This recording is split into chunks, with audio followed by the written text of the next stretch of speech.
Hello, good morning student. Come to the exercise 1.3 because up to exercise 1.2 we have done here. Class 10 mathematics, chapter 1st, real number, exercise 1.3. In this exercise, we will prove that under root 5 is an irrational number, under root 3 is an irrational number, and so on. Clear? So before starting the proof of this question, I will tell you a theorem. What is the theorem? That if a number a divides b square, then it will also divides b. It means if a number a divides the square of other number, then it will also divides this number. Clear? It means if 5 divides 5 square, then 5 will also divides 5. This is the theorem. This statement we will use in this question. So come to the question. Prove that under root 5 is an irrational number. For proving this result, we will use contradiction method. Clear? What is the contradiction method? In this method, we will let the opposite of that which we have to prove. Here we have to prove that under root 5 is an irrational number, but we will let that under root 5 be a rational number of the form p over q, where p and q are co-prime integers and q not equal to 0. Do you know that what are co-prime integers? So firstly, know that what are co-prime integers. Co-prime numbers have no common factor other than 1. It means if two numbers are co-prime numbers, then they have no common factor other than 1. They will divided by any other number except 1. Clear? For example, 7 and 9 are co-prime numbers. 7 and 9 will not be divided by the same number except 1. So under root 5 is of the form p upon q. On squaring, root 5 square equals to p upon q whole square. Root 5 square 5, p square upon q square. Taking q square in LHS, 5q square equal to p square. Taking 5 in RHS, q square equals to p square upon 5. Here 5 divides p square.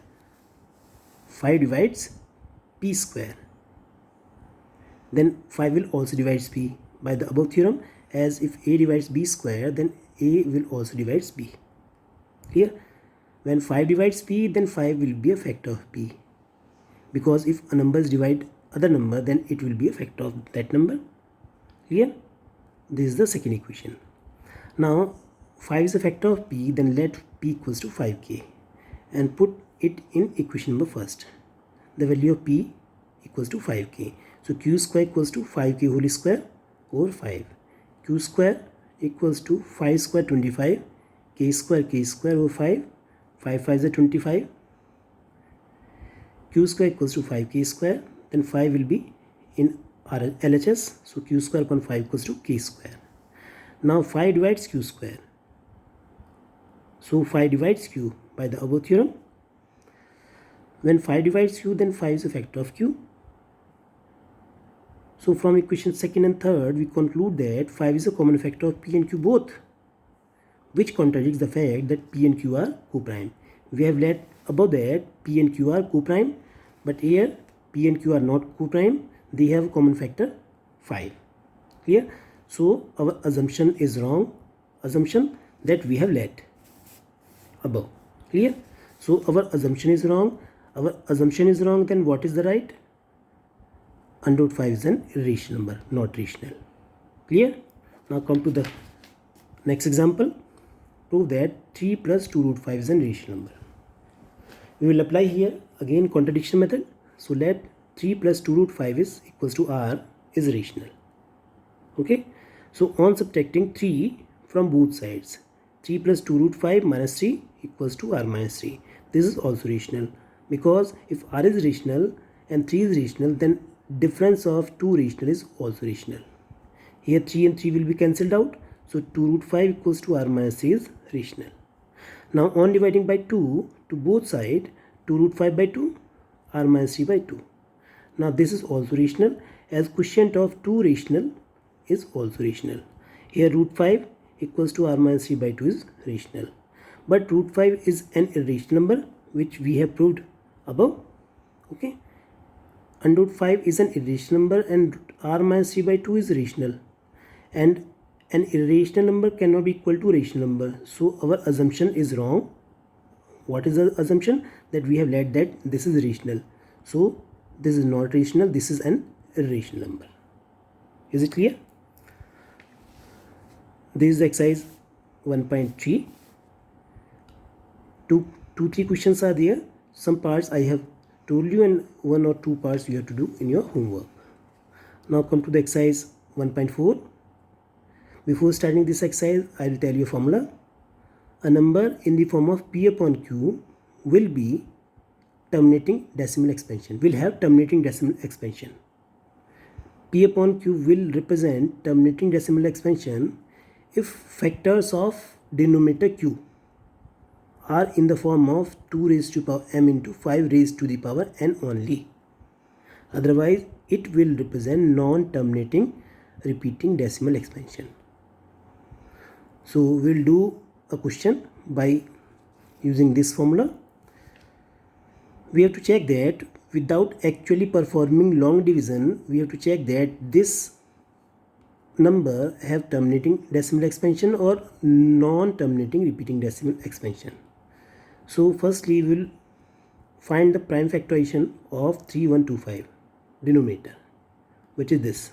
You can find it easily. So 3125 equals to 1, 2, 3, 4, 5, 5 raised to the power 5. Here factors of denominator are of the form 2 raised to power m into 5 raised to power n only. Clear?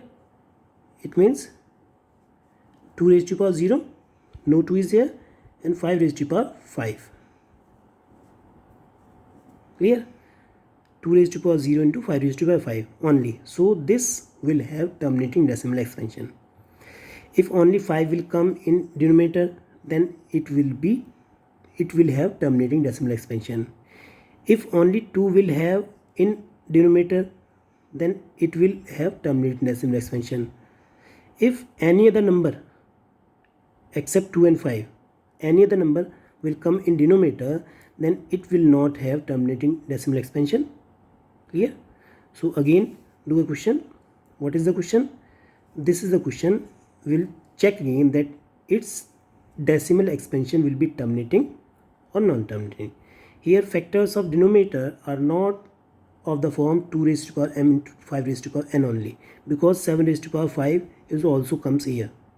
So this will have non-terminating repeating decimal expansion. Clear? Non-terminating repeating decimal expansion. Now if this have terminating decimal expansion, then how will you find the decimal expansion of this number? This is again a question. If this number have terminating decimal expansion, then for finding its decimal representation, here 5 raised to power 5 is there. So on multiplying 2 raised to power 5. 5 raised to power 5 is here. So on multiplying 2 raised to power 5. If 5 raised to power 3, then 2 raised to power 3. If 5 raised to power 4, then 2 raised to power 4. We have to make same power of 5 and 2. So on multiplying numerator and denominator by 2 raised to power 5. So here 5 raised to power 5 and 2 raised to power 5. 2 into 5 raised to power 5. This is the formula of 9th class. And 2 raised to power 5 is 32. On multiplying 13 by 32, we will get 416. And 2 5s are 10 raised to power 5. So decimal point will become after 5 places of decimal. Okay? After 5 places, we will put decimal point. So 1, 2, 3, 4, 5. 2 zeros will be there because only 3 places are there. And we have to place the decimal point at after 5 places. So 1, 2, 3, 4, 5. This will be the decimal representation of this number if it has terminating decimal expansion. Clear? So our first chapter is completed.